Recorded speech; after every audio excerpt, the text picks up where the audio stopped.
Il y a plus ou moins 8 genres différents qui existent dans les animés. Action, aventure, comédie, drama, slice of life, romance, horreur et thriller. Ainsi, chaque animé fait partie d'une de ces catégories. En plus d'un genre principal, il y a très souvent un ou plusieurs genres secondaires qui viennent rajouter de la profondeur aux œuvres. Si je vous dis Mob Psycho 100 saison 1 par exemple, c'est un animé du genre action qui a pour genre secondaire comédie. Et en général, une fois qu'un animé a choisi son ou ses genres, il les garde jusqu'à la fin. My Hero Academia reste de l'action, Kaguya-sama reste de la romance avec une touche d'humour, et Mirai Nikki reste vraiment très mauvais. Mais parfois, on a quelques animés qui se disent après plusieurs épisodes que ce serait sympa d'arrêter d'être gentil et mignon pour devenir sombre et profond. Ou au contraire, qui échangent une ambiance lourde pour quelque chose de plus chill. Des fois, ça loupe monumentalement, bisous Jun Maeda, mais d'autres fois, ça nous donne des trucs de ouf. Et c'est ce qu'on va voir aujourd'hui. Donc tout d'abord, il faut définir ce qu'est le tone shift. Le tone shift, ou changement de ton en français, est un procédé d'écriture qui consiste à changer le genre d'une œuvre au cours de celle-ci. Tout à l'heure, je parlais de Mob Psycho 100 comme un animé d'action et de comédie, mais j'ai volontairement précisé saison 1 parce qu'au cours du temps, le côté comédie laisse peu à peu sa place à quelque chose de plus dramatique. C'est ainsi une sorte de low tone shift parce que ce n'est pas le genre principal qui change, mais l'un des secondaires. Et le tone shift, ça existe donc dans les animés, mais pas que. On en retrouve dans les livres, dans les films, bon, j'ai pas d'exemple à vous donner ici parce que je suis un inculte à ce niveau-là, et on peut même en retrouver en musique comme dans celle-là.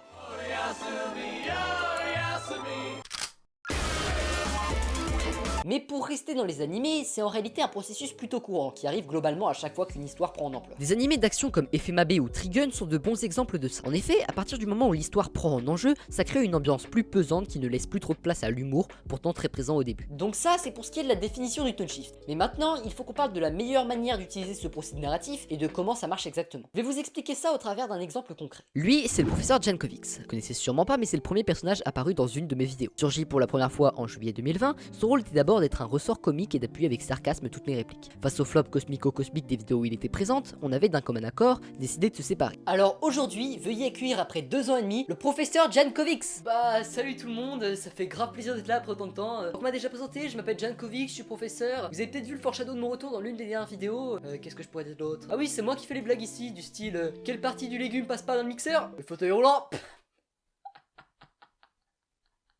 Donc voilà, on est bonne ambiance, on est chill, rien ne peut se passer, n'est-ce pas?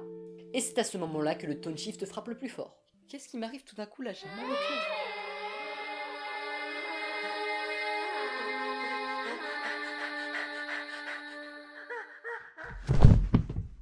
Ce que je viens de faire s'appelle casser le statu quo. Le statu quo dans les animés représente un état où à chaque fin d'épisode ou de segment, on a un retour à la situation initiale. C'est quelque chose qu'on a beaucoup dans les comédies de type gag et grâce auquel les actes n'ont aucune conséquence. Saiki Kusuno Psainan, Dachi Kokosei no Nishiju ou encore Gekkan Shoujo no Saki-kun sont des exemples parmi d'autres d'animés où le statu quo reste constamment en place. Parfois, il peut être un peu bousculé, comme avec l'apparition d'un nouveau personnage, mais jamais il ne sera effacé entièrement. Alors que se passerait-il si jamais, après plusieurs épisodes, ce statu quo était totalement brisé? En tuant Jankovic dans quelque chose qui n'était pas un gag, j'ai non seulement détruit un statu quo de petites vidéos animées sans enjeu pour amener une histoire plus profonde sur un sociopathe, mais j'ai surtout changé totalement le ton de la vidéo, qui est passé d'un truc chill à quelque chose qui l'est beaucoup moins. Ici, ça n'a pas beaucoup d'impact, mes vidéos n'ayant pas de continuité narrative, d'ici la prochaine, les choses seront revenues à la normale. Mais maintenant, imaginez ça sur un animé qui dure sur le temps, et qui ne peut pas juste tout reboot comme si rien ne s'était passé. Bon, c'est peut-être un peu dur à faire comme ça, donc laissez-moi plutôt vous parler de ce qui est mon isekai préféré, Koshius Hiro. Cet animé nous raconte l'histoire de Seiya, un héros surpuissant invoqué pour sauver le monde du maléfique roi démon. Rien de bien étrange pour l'instant, mais Seiya a une particularité, il prend beaucoup trop de précautions avant de faire quoi que ce soit. Tu ajoutes à ça le fait qu'il a une personnalité de Sigma mâle au tact négatif, et ça rend le truc incroyablement drôle. Koshius Hiro est donc un animé du genre comédie le plus pur, où toutes les actions n'ont comme but que de provoquer le rire chez le spectateur. Tout du moins, c'est vrai pendant la première partie de l'animé. En effet, durant les derniers épisodes, et principalement le tout dernier, l'anime prend soudainement un ton tragique. Ils font encore quelques blagues, mais elles sont en minorité et ont un goût amer. Ainsi, en mettant du drame dans un animé qui n'avait que de la comédie, mais vraiment que ça, le choc est tellement puissant. Et selon moi, c'est dans ce genre de moment, dans ce genre d'animé que le tone shift dévoile vraiment tout son potentiel. Au lieu d'agir de manière progressive, c'est cette surprise qu'il crée qui lui donne toute sa valeur. Le fait que celui qui te faisait rire à l'instant est maintenant celui qui te fige devant ton écran, coaché face à un déroulement si inattendu, une profondeur d'écriture tellement inopinée, dans une œuvre qui avait pourtant l'habitude d'être juste un amas de blagues.